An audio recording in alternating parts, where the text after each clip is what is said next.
to state for the record that I wish this had been the choice that the MCU started off Phase 4 with. I mean, the name was practically begging to be used. Using the Fantastic Four as a jump-off point would have taken the MCU in a completely different direction from where the Infinity Saga ended, and would have been refreshing for a lot of people who might have felt they were done with superheroes after that, or at least felt they needed a break or something different. Setting it in the 60s, in a different world, is a great idea, as it would give a retro feel to Phase 4 and introduce the audience to a whole bunch of new characters that they could know and love before tying the whole thing up with Secret Wars or Doomsday or wherever they chose to go at that point. Why they decided to go with Kang the Conqueror and proceed with the convoluted mess that Phase 4 turned out to be, I have no idea. Instead of a concise, tight storyline like the previous phases, we got an abundance of girl bosses, the same tired storylines, and ideological pandering and virtue signaling that was only good for alienating the once rabid fan base. The MCU had no idea what it wanted to be, and no idea how to get there. They only really succeeded in tearing down legacy characters, replacing them with hollow shells, and mocking the fans who pushed back with their words and their dollars. And what has that gotten them? Cancelled shows? Box office flops and gimmicks that are good short-term band-aids but not long-term solutions. Daredevil Born Again was a ratings disaster, and Captain America 4 was a flop that we all saw coming from a mile away. Born Again was essentially a nothing burger that people have completely forgotten about due to its poor writing in comparison with the original Netflix series. Thunderbolts was a box office catastrophe with underutilized characters, poor pacing, and many phoned-in performances. In the grand scheme of superhero films and projects this year, it will be completely forgotten about, and should be. And then, of course, we have Ironheart, which the less said about that breakdown of humanity, morals, common sense, and logic, the better. Like Thunderbolts, it will also be mercifully forgotten about by the end of the year, and rightfully so. It's the Fantastic Four coming up in just a few short days that I was really interested in. It wasn't going to be an origin story, which seemed like a really neat idea at the time.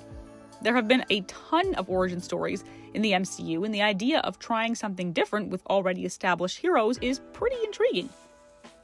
This is Marvel's first family, and the idea of returning to a vintage era of their origins wasn't exciting. However, recently some things have come to light that have made the reception of this movie a bit more concerning.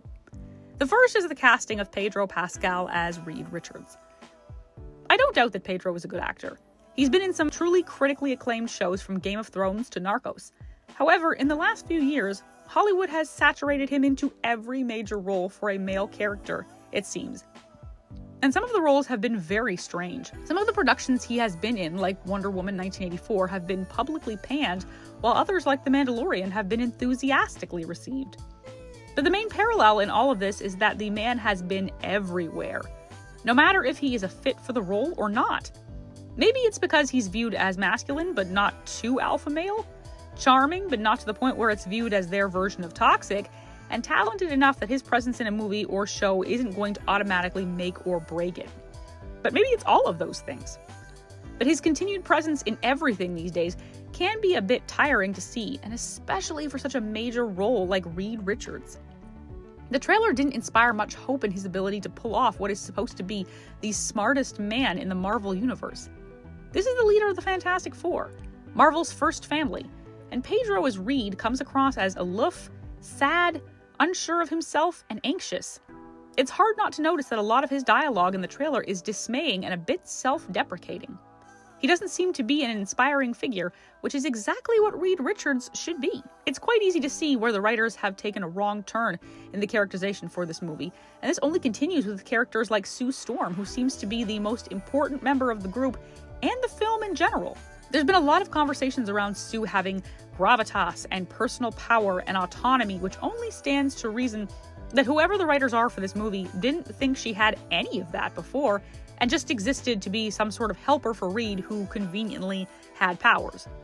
One of the things that makes the Fantastic Four so interesting to me has always been the family unit.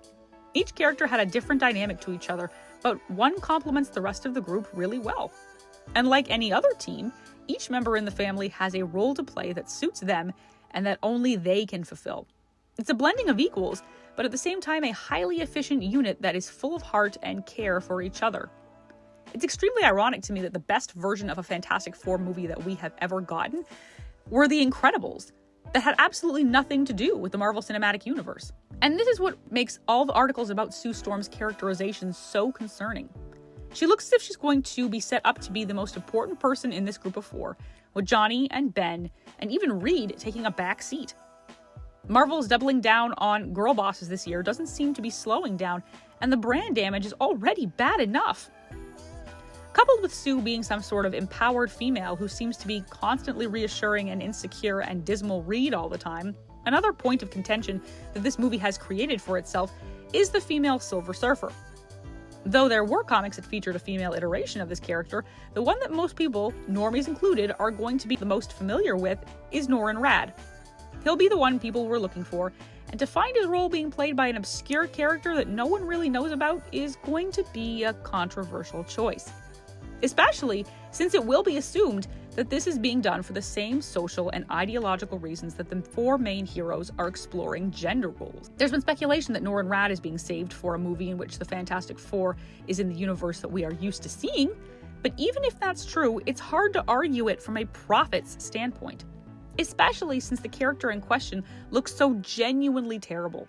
Marvel CGI has gotten a reputation for being, let's say, rushed in recent years, Thor: Love and Thunder being the perfect example of the worst they have to offer. But I wonder if this new female Silver Surfer might just give it a run for its money. That's to say nothing of the character of Johnny Storm, who has been deemed far too toxic for modern audiences and is being toned down into something far more palatable for the modern audience. The actor himself had some rather interesting things to say about his character that are particularly telling, like how he's going to be much more self-aware and far less attention-seeking, once more indicating that this movie will be catering to an audience that doesn't really exist. Marvel and other companies these days seem to have an obsession with starting their characters at the end of a character arc and just shaping the story around their inherent perfection. Or else they will tone down the character's natural abilities and simply leave them there because, in their minds, it's convenient.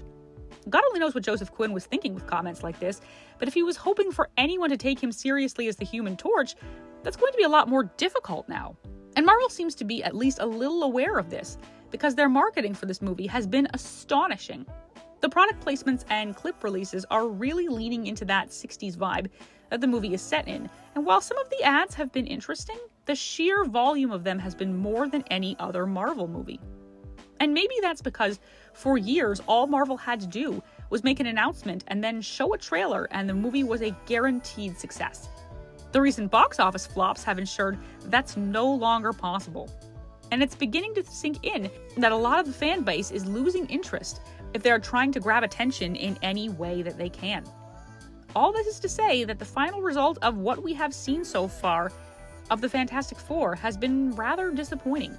And no amount of marketing or product placement in the world will make up for poorly written characters who are based in identity politics and not a genuine love for the character or a desire to tell a good story. Here's hoping that this is only bad marketing and that this final version of the Fantastic Four isn't ultimately what we get, because if it is, then Marvel is in deep, deep trouble. Thanks so much for watching this video, guys. What are your thoughts on the Fantastic Four movie? Be sure to let me know your thoughts down in the comment section, and let the conversations begin. Until next time, everyone.